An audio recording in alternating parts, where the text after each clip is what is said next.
I like 2-speed power glides. Get the hell out of this group. Man, this is tight tonight.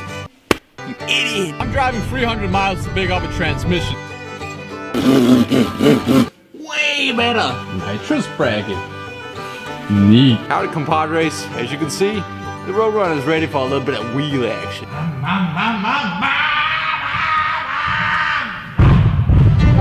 I'm driving 300 miles to pick up a transmission. You'll see in a bit what transmission I'm picking up. Of course, it's a 4-speed for the roadrunner.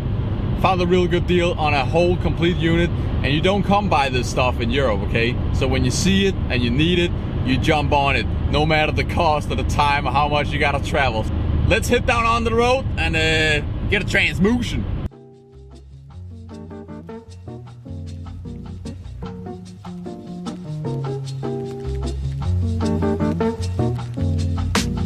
Beep, beep.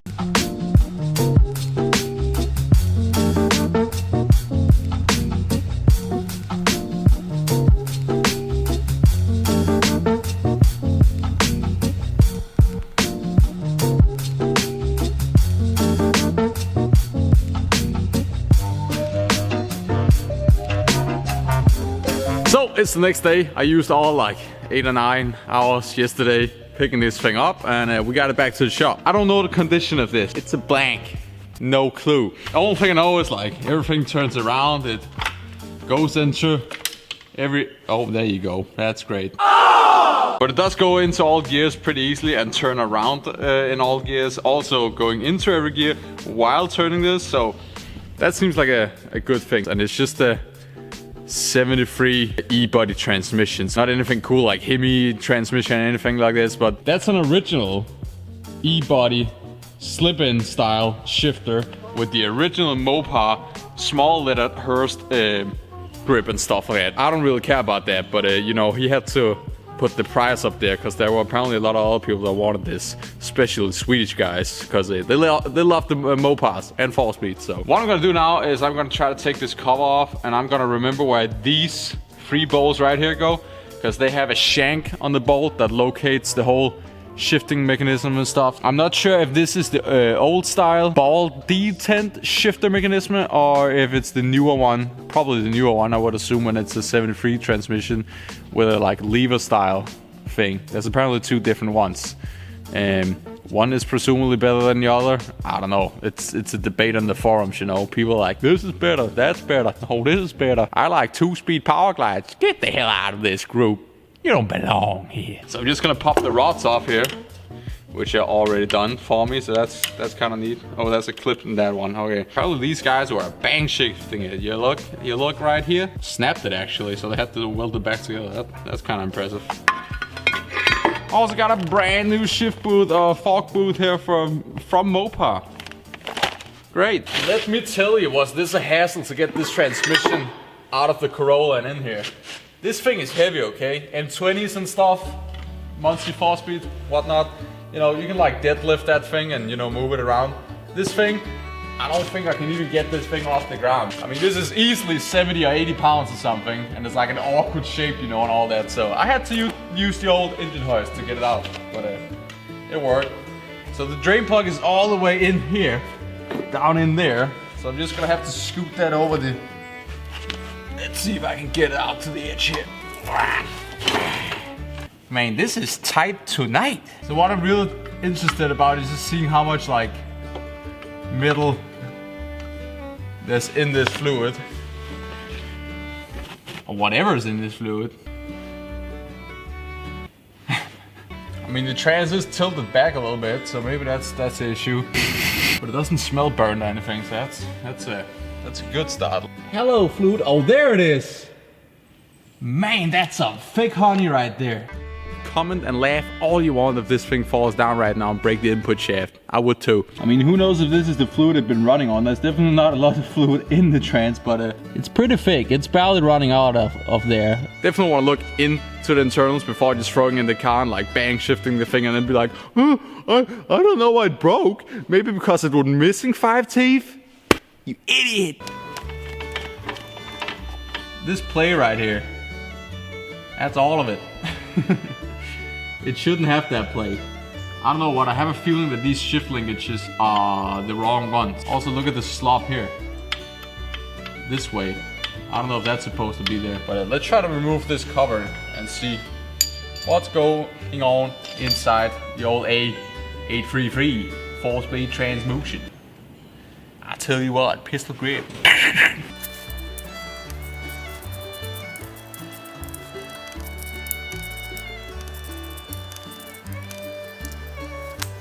We got silicone on the frets, so there's definitely been someone in here, because I will not assume that from the factory they would be using silicone.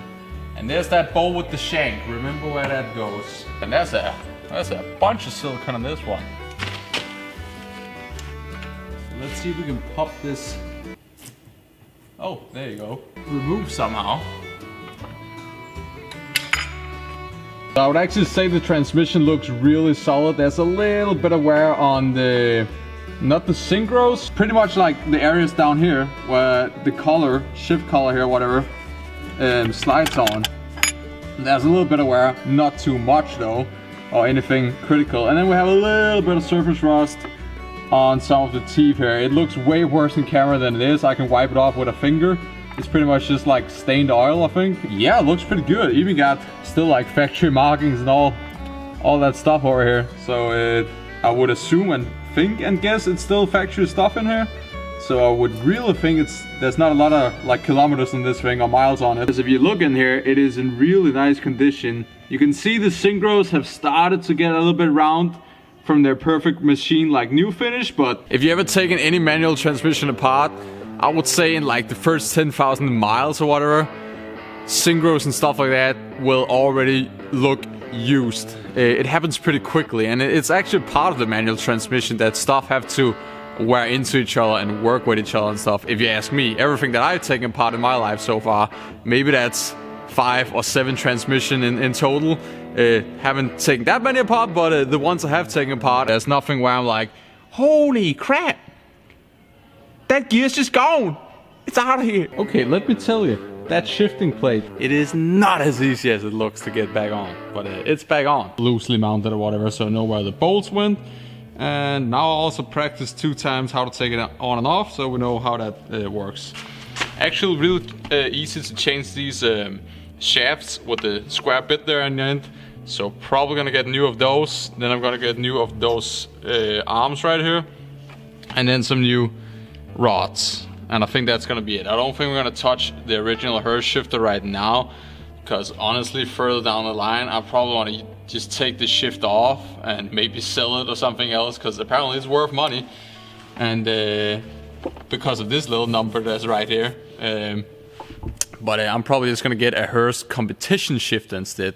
But for now, it's gonna be fine. The car's gonna run and we're gonna have 4-speed, that's cool and all, but I guess we're just gonna be a little bit careful and not beat on the shifter itself. The transmission gonna hold up, that's not the problem. It's gonna be this motion right here. Yeah, that's the one that's gonna hurt this transmission. And not the transmission, but like the shifter forks, and these wrong arms are gonna destroy themselves and stuff like that. So yeah, enough transmission stuff. Now we know how the transmission thumbnail worked out. Great. Let's have a look at the cross members over here, shall we? As you guys saw in last video where I left off, my camera died. And I was in the process of taking the torsion bars out, and I got the torsion bars out. Then we had to remove both cross members, the transmission cross member and also the torsion bar cross member. I'm gonna try to remove the transmission cross member, the legit cross member for the engine and stuff. We are going with solid mounted aluminum. So you ever wonder when you jack up a car if all jack stands gonna touch? Well, the one under my left leg over here, I just pushed it away from the frame, so the car's not even sitting on it. That's nice. I'm under a car that's sitting on 3 jack stands right now. There you go, all pressures on my knee. Hell yeah, there you go. I just kicked the jack stand away again. Let me just... There you go. Jack stand is back under the frame.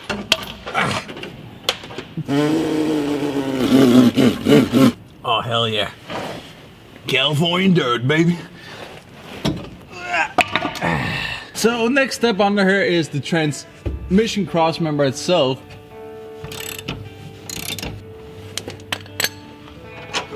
There you go. 2 out of 4.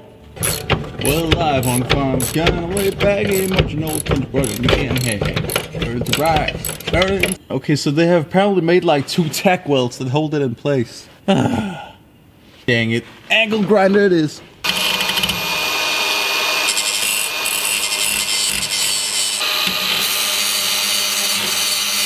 And of course you want to take a tool that's made for hammering, you know? So like, I don't know, your ratchet maybe? Yeah! You don't have to worry about breaking stuff. Man, why is this so tight in here? Oh, there you go. Sweet! That's gonna go out there. Man, that's nice. Mopar quality. Decent. Decent. Very decent.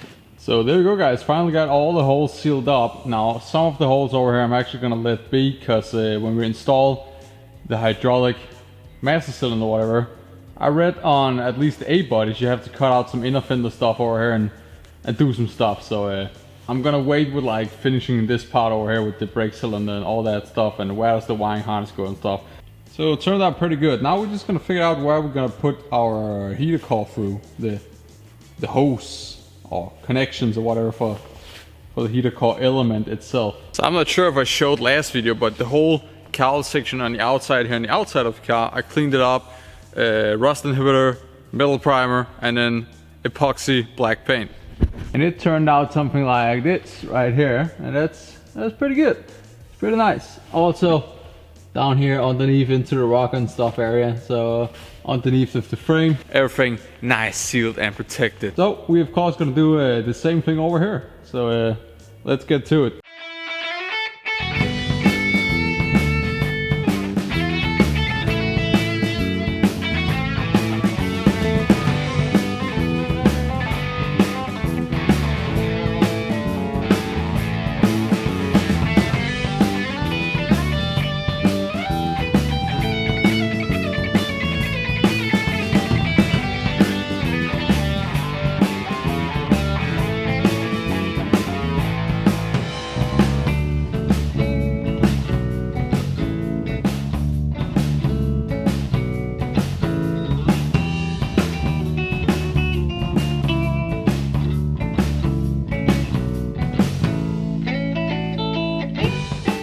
So I've actually agreed with myself that we're doing a giant mess anyway, so I think I'm actually gonna wire wheel the whole trunk anyways, especially because this stuff, this is like some weird undercoating stuff and it's just flaking everywhere. And once the car's together, this stuff is just gonna keep flaking and go all over the place. So I'm just gonna get that down, and we do have a tiny few spots with some surface rust down here. Nitrous bracket. Neat. And then I'm pretty much just gonna shoot the whole trunk in factory gold. Yes, just like the engine bay up there. So pretty much we paint the whole inside of this car from rear bumper to front bumper, engine bay, inside the cabin, and now also the trunk. So I'm just gonna get to it, man. Time lapse once again. But here's something sad. This tripod I had forever, since I was 12 or something, where I did my first YouTube video. And this is actually my dad's old tripod, but my dad actually got it from my grandpa's. I think this is, if I'm not wrong, don't quote me, but I believe this is from 1962 or something. Or maybe 52, I don't know. And it worked flawlessly ever since yesterday, sadly. Then one of the legs broke. I don't know how and why, but suddenly the camera just tilted over and leaned on the roadrunner, so that's kind of sad. By the way, you gotta listen to some Ted Nugent sometimes, you know what I mean? Get a cat scratch fever. Right on, right on. Let's get to it. First thing first, I'm just gonna remove this old Mindy wiring harness. It's amazing when you find stuff like this in old cars. Everything is here, all the connectors, all these small clips and tie down points, and it's real neat, it's real nice. These really shitty plastic nitrous bottle brackets or whatever the hell this is that are just stacked in here with all of the washers. So we got some bolts here and some bolts here. Good thing the leash spring is out, it's much easier to get to now. What the hell is this bracket? You guys can't see diddly down here, but that's That's some homemade stuff. Sometimes you just gotta break out the old metric tools. Because they apparently use metric hardware in this stuff. Oh, we got a little bit of surface rust down here in the old quarter panel. Tiny bit, not a hole yet. Solid. By the way, lower valence panel is... That's a lot of dents. They definitely been Duke of Hazzard this thing. Look at that! Dang, that's a huge hit there. Extension delete. Man, this is some nice rockers. And down here it still has clear coat, so it's like nice, shiny and metallic actually. I never looked at the car from this angle. Wow! Definitely gotta clean out the inside rockers. Look at all this stuff. That's all that weird flaky stuff I was talking about in the trunk. It's all laying down here in the quarter panels. We definitely gotta get that out before the rust. Up here. God dang it! I found that amazing way that works way better.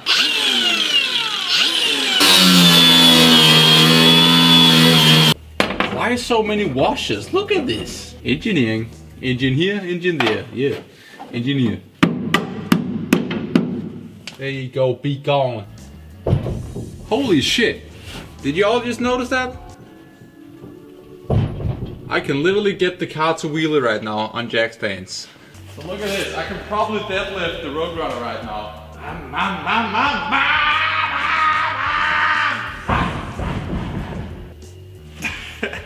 That's how that thing is gonna accelerate and pull whenever it's back together.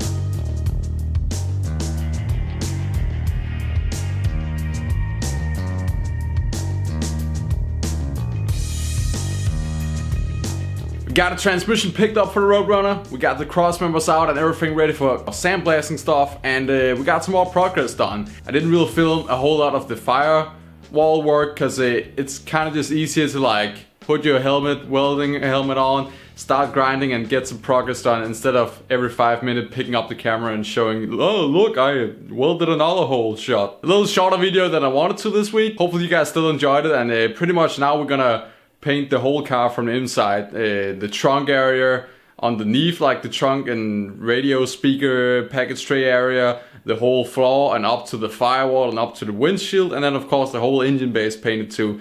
So pretty much only the outside of this car right now is gonna look like a ratty muscle car, and then everything on the inside is gonna look nice. But thank you guys for watching. Don't forget to leave a like and a subscribe down below, and don't forget to put on notifications so you see the next videos that I'm gonna upload, which hopefully gonna be just as good, and if not better. And of course when it's done, bunch of driving content and road trips and all kinds of things. Going to the junkyard, putting a transmission in that giant trunk that it has. Gotta use it as a truck when it almost is a truck.